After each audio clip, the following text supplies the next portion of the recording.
ସମସ୍ତେ କହନ୍ତି କାଳିଆ ଠାକୁର ଭାବର ଠାକୁର, ଭକ୍ତିର ଠାକୁର ଆଉ ଭକ୍ତର ଠାକୁର। ଭକ୍ତ ପାଇଁ ତାଙ୍କର ରଥ ଅଟକି ଯାଇଥିଲା। ଭକ୍ତ ପାଇଁ ସେ ଯାତ୍ରା କରିବାକୁ ଆସନ୍ତି ମାଉସୀ ମା ଘରକୁ। ଇଏ ସେଇଭଳି ଠାକୁର ଯାହାର ହାତ ନଥାଇ ବି ଅନେକ ଜିନିଷ ଦେଇପାରେ, ଯାହାର କାନ ନଥାଇ ବି ଦୁନିଆ ସାରା କଥା ଶୁଣିପାରେ, ଆଉ ଯାହାର ଗୋଡ଼ ନଥାଇ ବି ସେ ସମସ୍ତଙ୍କୁ ଚାଲିବାରେ ସାହାଯ୍ୟ କରେ। ହେଲେ ଏ ଉକ୍ତିର ଯଥାର୍ଥତା କ'ଣ ମୁଁ ତା ଜାଣିପାରେନି। କାହିଁକି? ଠାକୁରର ଭକ୍ତି ମୁଁ ଦେଖିଛି, ଠାକୁରଙ୍କୁ ପୂଜା କରିବା ମୁଁ ଦେଖିଛି, ଠାକୁରଙ୍କ ପ୍ରତି ସ୍ନେହ ମୋହ ମାୟା ଆଉ ମମତା ବି ମୁଁ ଦେଖିଛି।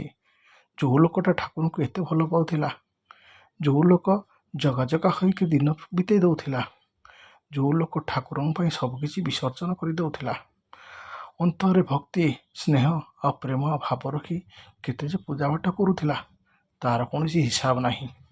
କିନ୍ତୁ ସବୁ ହିସାବ ନିକାଶ କୁଆଡ଼େ ରାସ୍ତାରେ ହଜିଗଲା।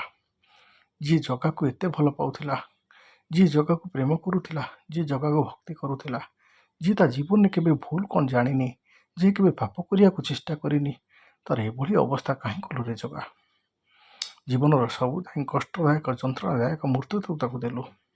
ତୋତେ ଏତେ ଭଲ କରୁଥିଲା, ତୋତେ ଏତେ ଭଲ ପାଉଥିଲା, ତୋତେ ଏତେ ପୂଜା କରୁଥିଲା, ତୋତେ ସ୍ନେହ ଶ୍ରଦ୍ଧା କରି କେତେ ଖୁସିରେ ରଖିଥିଲା, ତୋତେ ଆଣ୍ଠୁଆ ଗୋପାଳ କରି ତା ପାଖରେ ସାଇତି ରଖିଥିଲା, କେତେ ସ୍ନେହ ଶ୍ରଦ୍ଧା ପ୍ରେମ ଭଲ ପାଇବା ଦେଉଥିଲା ତୋତେ।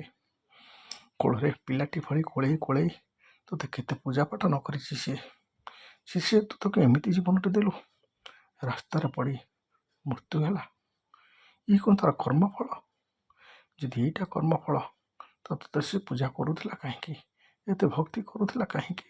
ସ୍ନେହ କରୁଥିଲା କାହିଁକି? ଆଉ ଶ୍ରଦ୍ଧା କରୁଥିଲା କାହିଁକି? ତୁ ଉତ୍ତର ଦେରେ କାଳିଆ, ତୁ ଉତ୍ତର ଦେ।